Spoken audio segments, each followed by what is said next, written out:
Assalamualaikum warahmatullahi wabarakatuh. Terima kasih telah bergabung di channel kami, dan jangan lupa subscribe serta klik tanda lonceng untuk mendapatkan notifikasi video berikutnya.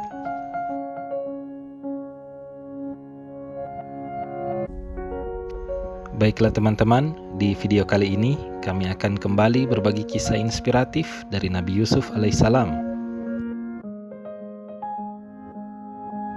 Nabi Yusuf adalah putra ketujuh dari 12 putra-putri Nabi Yakub.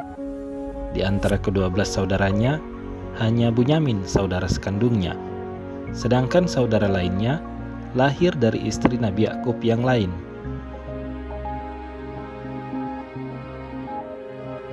Dan dibandingkan anak-anak yang lain, Nabi Yakub lebih menaruh perhatian kepada Yusuf dan Bunyamin. Itu karena sifat Yusuf dan Bunyamin sangat berbeda dengan saudara-saudaranya. Perhatian khusus yang ditunjukkan Nabi Yakub kepada Yusuf dan Bunyamin ini pun dirasakan oleh putra-putranya yang lain. Rasa jengkel mereka terhadap ayahnya dan iri hati kepada Nabi Yusuf membangkitkan kebencian mereka.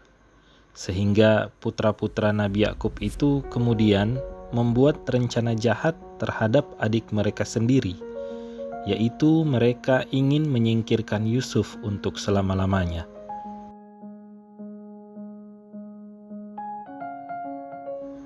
Di malam hari, ketika para saudaranya berkumpul untuk merencanakan muslihat dan rancangan jahat terhadap adik mereka, saat itu Nabi Yusuf sedang tidur nyenyak dan tidak mengetahui apa yang telah dirancanakan atas dirinya, dan tidak terbayang olehnya bahwa penderitaan yang akan dialaminya adalah akibat dari perbuatan saudara-saudaranya sendiri.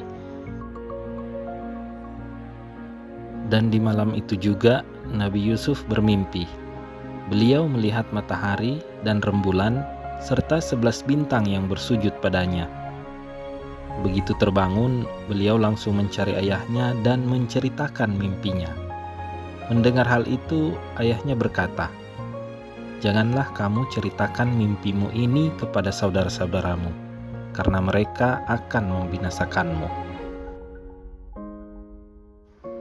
Kemudian, hari yang ditentukan pun tiba. Para saudara Nabi Yusuf sudah siap dengan tipu daya yang akan mereka lakukan terhadap Nabi Yakub, ayah mereka. Mereka meminta izin kepada ayahnya untuk mengajak Nabi Yusuf bermain di hutan. Namun ayah mereka menolaknya karena khawatir mereka akan lalai dan Nabi Yusuf dimangsa binatang buas. Tapi dengan berbagai cara, mereka berusaha meyakinkan ayahnya bahwa mereka akan menjaga Nabi Yusuf.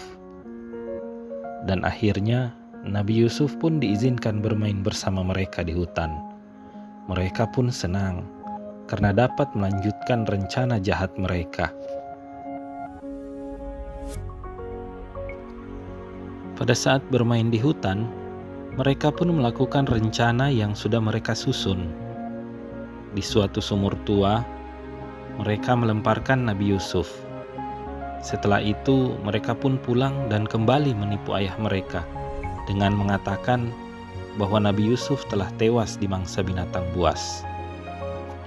Mereka bahkan menangis terseduh-seduh sambil menunjukkan pakaian Nabi Yusuf yang penuh darah, padahal pakaian itu telah dilumuri darah binatang ternak.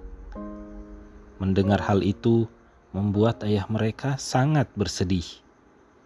Beliau merasakan kesedihan yang sangat mendalam selama bertahun-tahun. Namun, atas izin Allah, datang satu kelompok kafilah yang hendak ke Mesir. Mereka singgah beristirahat, dan salah satu anggota kafilah tersebut pergi mengambil air di sumur itu. Dan betapa terkejutnya dia ketika dia melihat di dalam sumur itu ada seorang anak laki-laki. Kemudian dia beserta teman-temannya pun akhirnya mengeluarkan Nabi Yusuf dari dalam sumur. Setelah itu, mereka pun melanjutkan perjalanan ke Mesir bersama Nabi Yusuf. Sesampainya di Mesir, mereka kemudian menjual Nabi Yusuf di sebuah pasar, dan adalah seorang pembesar Mesir yang membeli Nabi Yusuf. Dia lalu membawa Nabi Yusuf ke rumahnya serta menjadikannya anak angkat. Waktu pun berlalu, Nabi Yusuf semakin dewasa dan sangat tampan.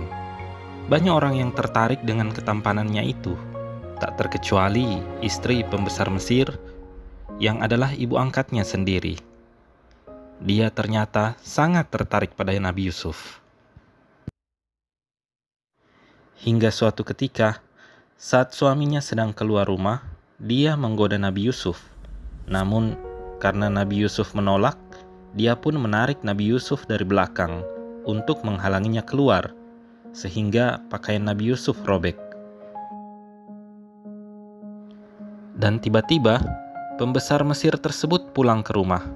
Istrinya pun langsung mengadu dengan mengatakan bahwa Nabi Yusuf akan berbuat keji kepadanya. Namun Nabi Yusuf mengatakan yang sebenarnya, bahwa ia digoda oleh ibu angkatnya itu. Mendengar hal itu, pembesar Mesir pun meminta penyelesaian kepada salah seorang keluarganya. Kemudian anggota keluarga itu mengatakan jika yang robek adalah pakaian bagian depan, maka istrinya lah yang benar. Sedangkan jika pakaian bagian belakang yang robek, maka Nabi Yusuf lah yang benar. Dan setelah pembesar itu melihat kondisi pakaian Nabi Yusuf, dia pun mengatakan bahwa istrinya lah yang menggoda dan hendak berbuat keji.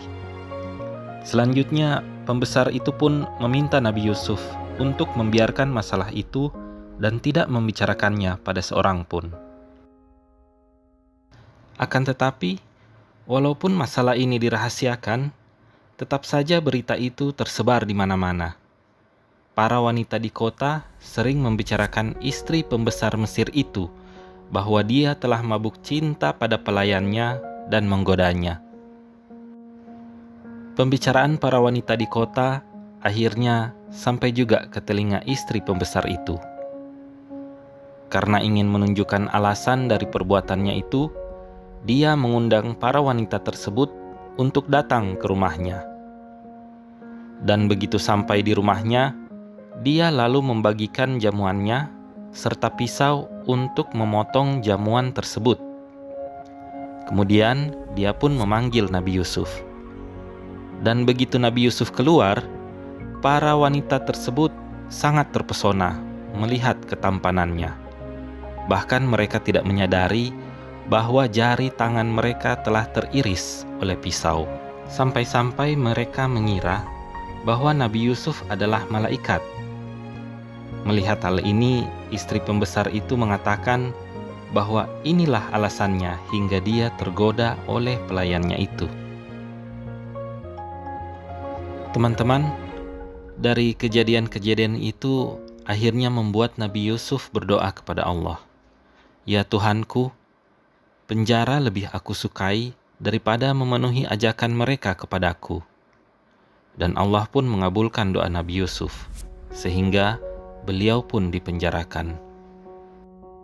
Ketika di dalam penjara, Nabi Yusuf bertemu dengan dua orang penghuni penjara lainnya.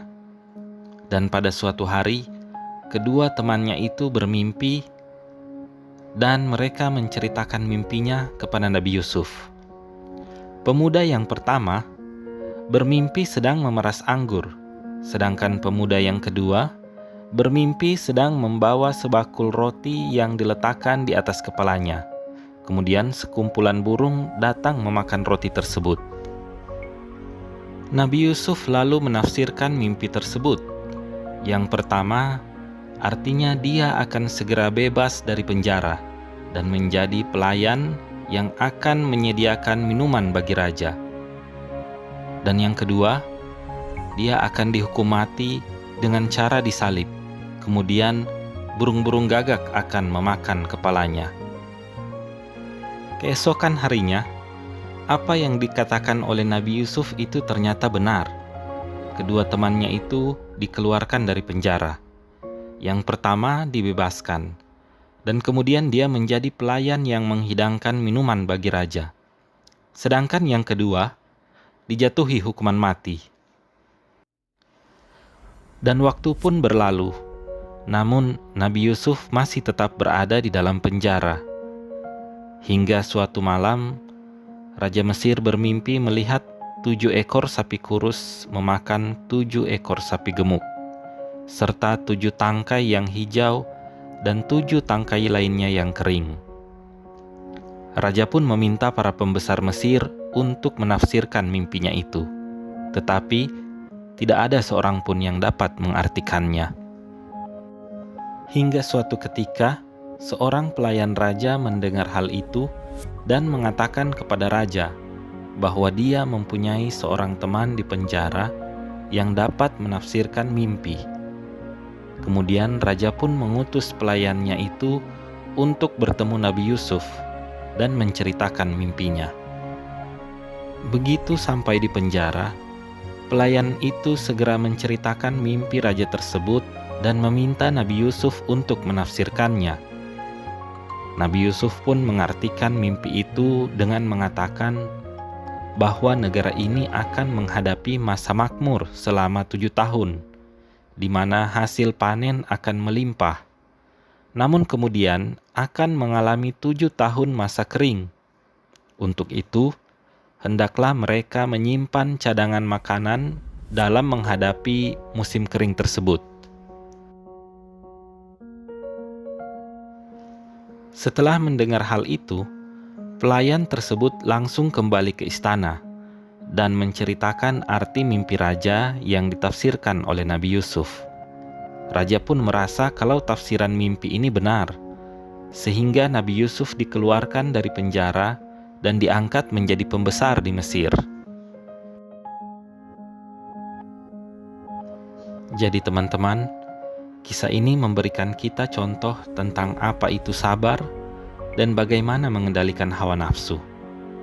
Seperti yang dicontohkan oleh Nabi Yusuf ketika beliau dianiaya oleh saudara-saudaranya dan ketika beliau menolak rayuan istri dari pembesar Mesir.